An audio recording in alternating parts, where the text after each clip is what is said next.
All right, hello and welcome to another edition of the Box Lacrosse Rundown, another video edition of the Box Lacrosse Rundown. Today is July 22nd, and the playoffs are in full swing across Junior A, across Ontario, BC, and Alberta as we enter into round two in Alberta, and Ontario and BC still getting wrapped up with round one. So I want to start in Ontario. The news of the weekend started Friday, 6-3, the victory for the Peterborough Lakers in a closeout game over the Six Nations Arrows. I called that one for the OJLL.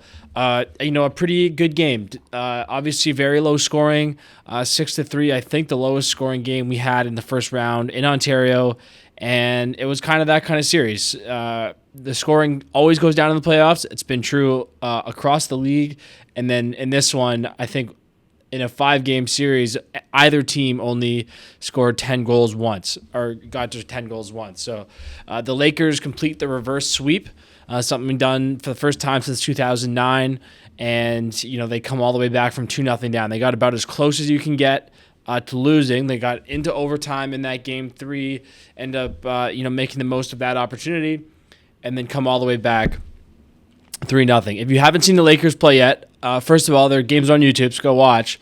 They're big, athletic, and they're really well coached. I think that was kind of the key against Six Nations. They just didn't give up very many good looks, and Cole Gervais, their goaltender, was very solid, very good from the outside. They don't give up a lot of easy looks, and they really twist the possession advantage. They're very athletic on the back end, which allows them to get to a lot of loose balls, give up very few resets, and then they earn quite a few offensively. So I think they may have taken an injury or two in that game. Obviously a full 5-game series is a battle. So we'll see, if they can get healthy and get ready to go tonight in Peterborough for the first game of the Mimico versus Peterborough series, which I'll be on the call for the OJLL. One of the crazy things about this Lakers team is the youth. Colby Wood just announced Sunday an OJLL nominee for Rookie of the Year. Nate Sage, also a rookie. Matthew Drimmy, also a rookie. Those are their 3 leading scorers on the left side.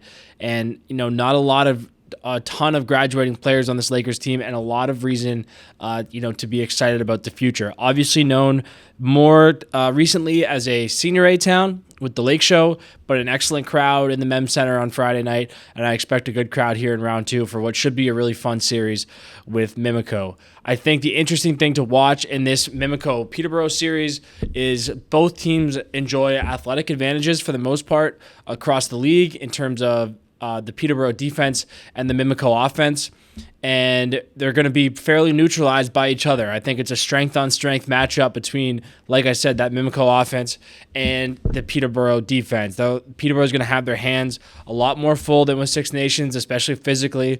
Guys like Dudemaine, Waters, Thompson can really get after you, and a lot more age as well on the Mimico offense. And then obviously you have to deal with Finn Thompson as well, one of the best players in the country. So I think as we look ahead to that series, I think the higher the scoring is, the more likely Mimico wins. I think if the scores look similar to how they did in the Peterborough Six Nations series, then Peterborough is going to come out on top.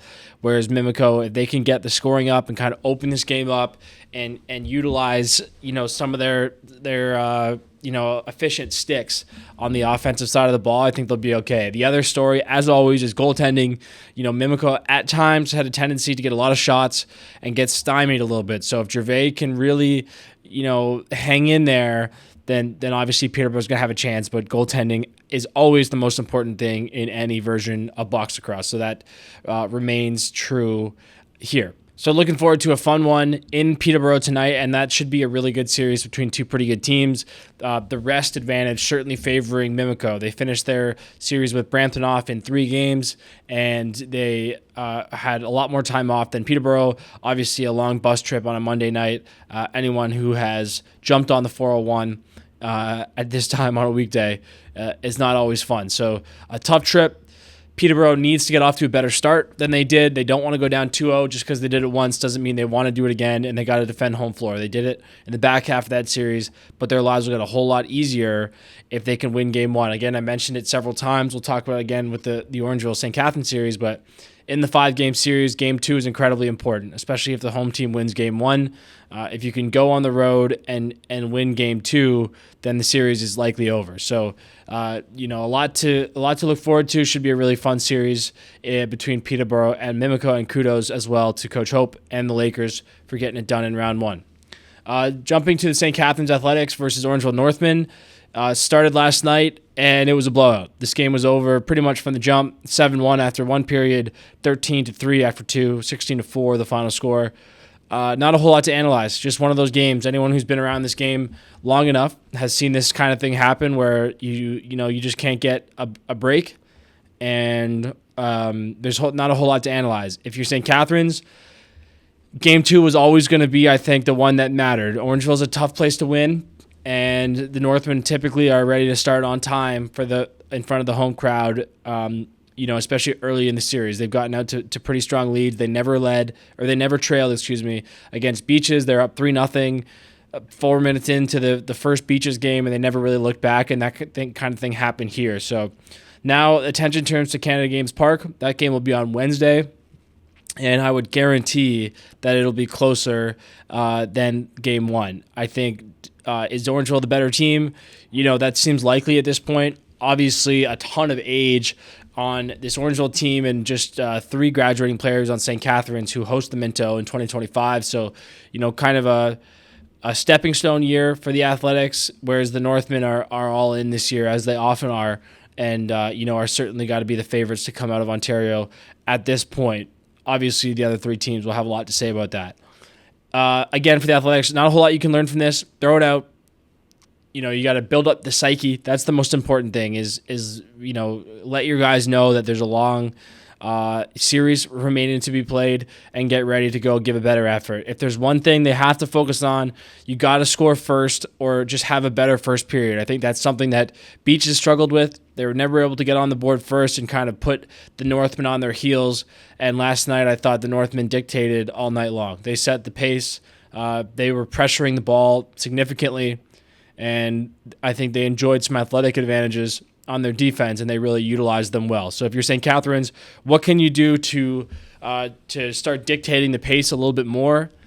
We saw them do that against Burlington with their forecheck, with presses off, face-offs, and with just kind of creating a little bit more pace in that game, and then obviously Thunder Hill scoring as well. So some options for St. Catharines, but obviously they're in tough. There's a really good Northman team, and Connor O'Toole was outstanding again last night. He let in one early.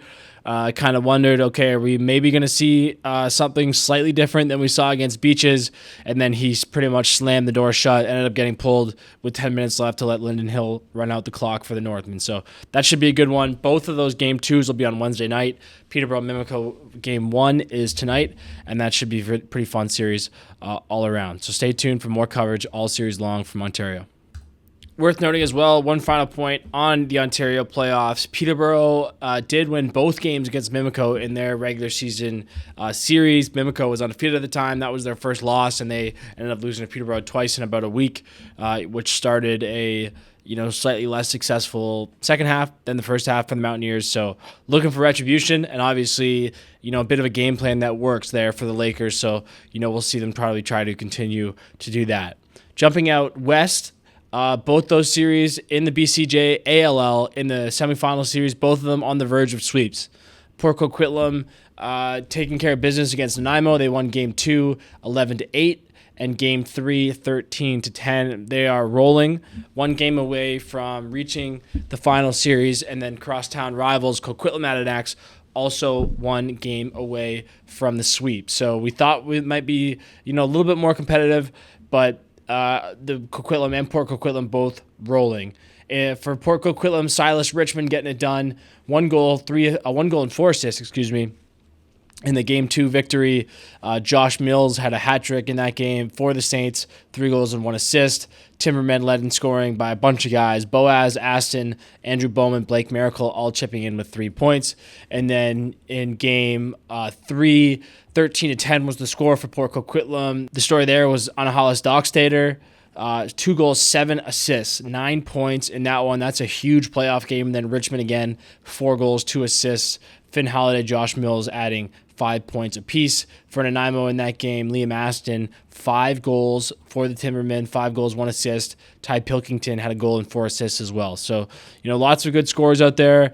And, it just seems to be heading for an intense final here between Coquitlam and Port Coquitlam from an attendance point of view, from a fan perspective, and, looking ahead to the Minto Cup, which will be in Coquitlam, should be a really fun atmosphere as both of those teams who win these semifinal series will make it to the Minto Cup. This is a 2-team year for British Columbia and the Minto Cup. Coquitlam hosting. They're also the favorites to win BC, but a lot of lacrosse, good lacrosse, still to be played. And then for the Adanacs, depth scoring and defense have really been the story. So game 2, they win 12-6 over Burnaby. That's been a pretty similar score to a lot of their scores this summer. Again, Jack Kask and Tristan Lomas doing an excellent job in the goal there, and just a really stout defense, unsurprising for a Pat Coyle-led team. Ryan Colsey, the American, great story about him on Lacrosse Culture Daily. You should check out.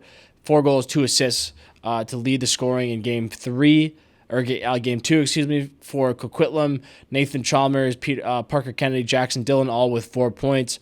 But again, it's someone different leading the scoring every night. For the Adanacs, Joel McCormick, Oscar Lucas leading the scoring in that one. For Burnaby, again, McCormick finished as the leading scorer in the league.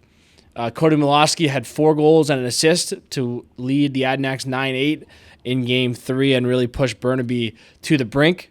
Milosky came over in a trade from Langley, as he did last year, plays his college ball at Denver, and one of a lot of really talented players. Jackson Dillon, 2 goals, 2 assists as well in that one. And for Burnaby in game 3, Dagan Carlson, Oscar Lucas both adding hat tricks. So, pretty good defense on McCormick and Ethan Malott, who are really the 2 highest scoring guys for Burnaby in the regular season, but both Burnaby and the Timbermen on the brink here as Coquitlam and Port Coquitlam look to punch their ticket to the 2024 Minto Cup.